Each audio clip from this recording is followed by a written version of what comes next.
Silver on the Tree by Susan Cooper. Part 4, The Midsummer Tree, Chapter 18, The River. The great formless vehicle of the light rushed on through the mountain, as if it were a vessel carried along by an underground river. John Rowland sat still and silent, with a face like a stone, and they did not look at him for more than an instant. It was not bearable. At last Jane said, "The tree, Gummery! What did she mean? She said not all your things of power will help you to the tree." Merriman stood tall and imposing in his dark cloak, its hood falling like a cowl over his neck.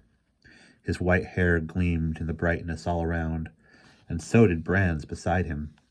They looked like two figures from some unknown race. "The Midsummer Tree in the Chiltern Hills of England," Merriman said. "The Tree of Life, the Pillar of the World. Once every 700 years it may be seen in this land, and on it the mistletoe that will bear its silver blossom on that day. And whoever shall cut the blossom at the moment when it opens fully from the bud shall turn events and have the right to command the old magic and the wild magic, to drive all rival powers out of the world and out of time." Barney said, almost whispering, "And we're going to the tree?"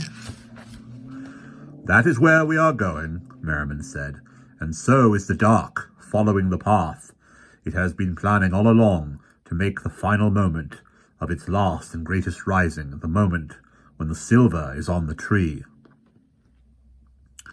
"But how can you be sure we shall cut the blossom and not the dark?" Jane could see nothing but the rushing brightness all around them.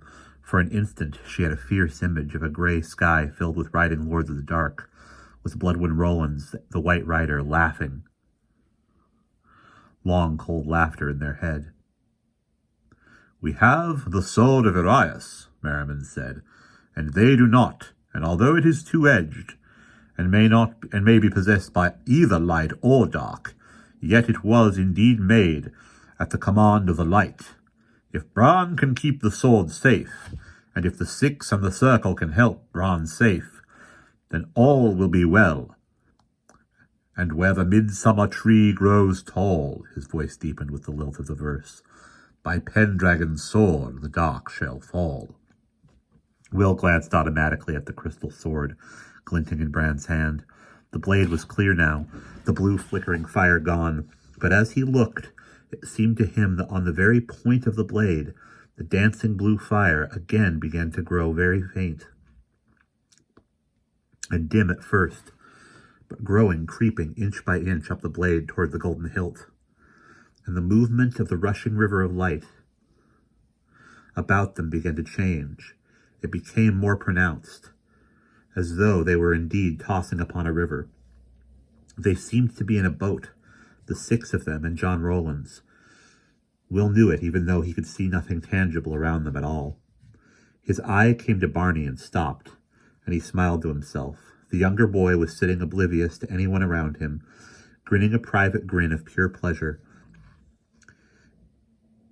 in the sensations swirling through his mind. The fear put into him like Gliftor's men had evaporated, and there was no ounce of nervousness in him now, but only wonder and astonishment and delight. Barney looked up suddenly as if he knew Will was looking at him. The grin widened and he said, "It's like the best kind of dream." "Yes, it is," said Will. "But don't relax into it.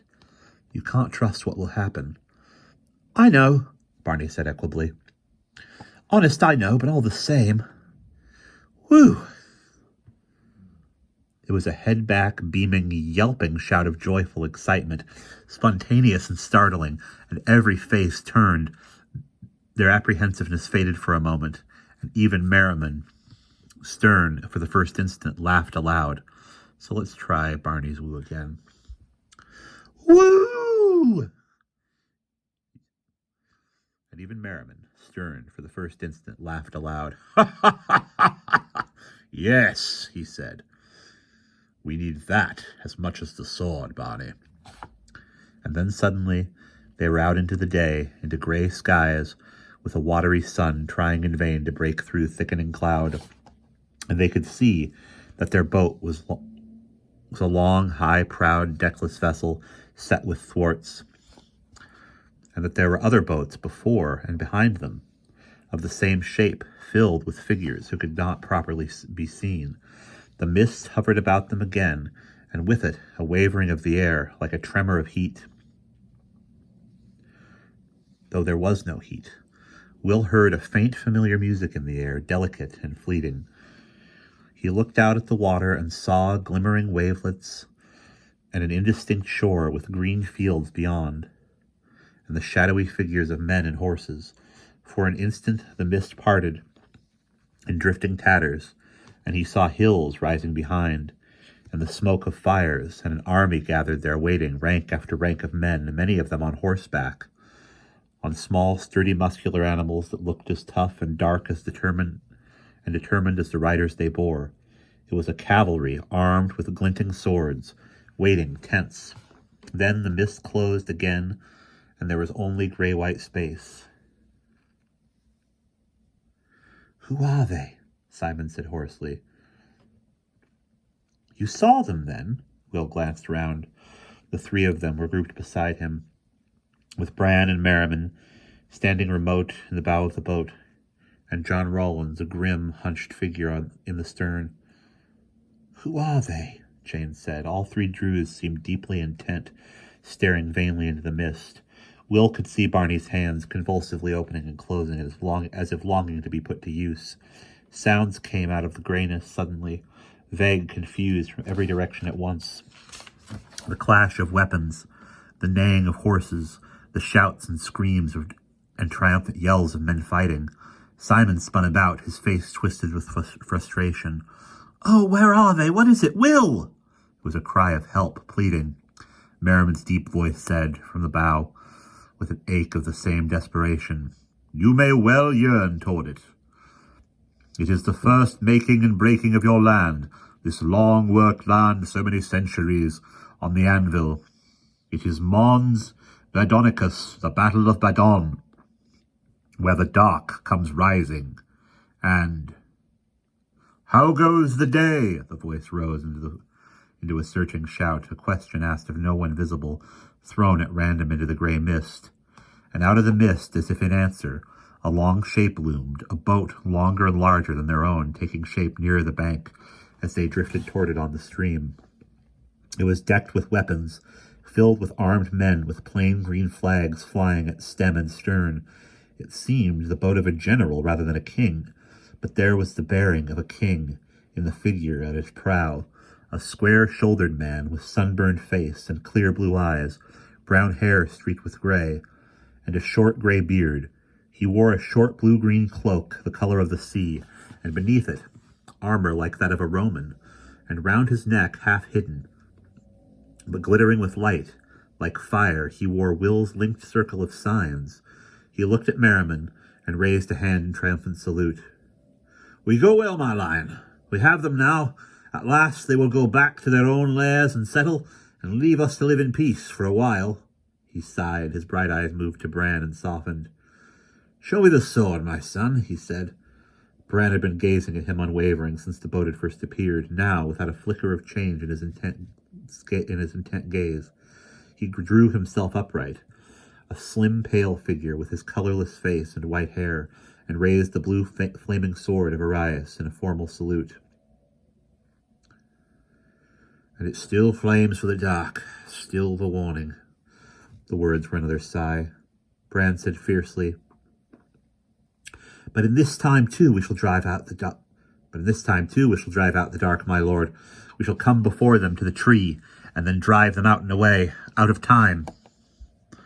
Of course, and I must return something that was brought to my aid, and that has served its purpose and must now serve yours." He put back his cloak and lifted the linked signs from around his neck. "Take them, sign seeker, with my blessing." Will came to the edge of the boat and took the gleaming chain from the strong brown hands. He put it about his own neck, feeling the weight pull at his shoulders. "Thank you, my lord." Mist whirled round the two boats on the grey river, lifted for a moment to give a glimpse of the crowded armada, of shades behind and before, then fell again, leaving all indefinite and vague. "The circle is complete, but for the one," Merriman said, and the 6 are strong together. Indeed they are, and all is well done. The keen blue eyes flickered over Jane and Simon and Barney, standing silent and awed. And Arthur gave them a nod of greeting, but his head turned again to Bran, as if by compulsion, back to the pale, vulnerable figure standing there holding the sword Arias, his white hair sleek in the mist, and the tawny eyes creased a little against the light. And I'm going to change how I did that voice because I didn't pick up that that was who was talking, was Arthur. And when all is done, my son, the voice was soft now, when all is done, will you sail with me? In Pridwen, my ship, will you come with me to the silver-circled castle at the back of the north wind, where there is peace beneath the stars and the apple orchards grow? Yes, said Bran. Oh, yes. His pale face was alight with joy and a kind of worship. Will thought, looking at him, that he had never seen him fully alive before.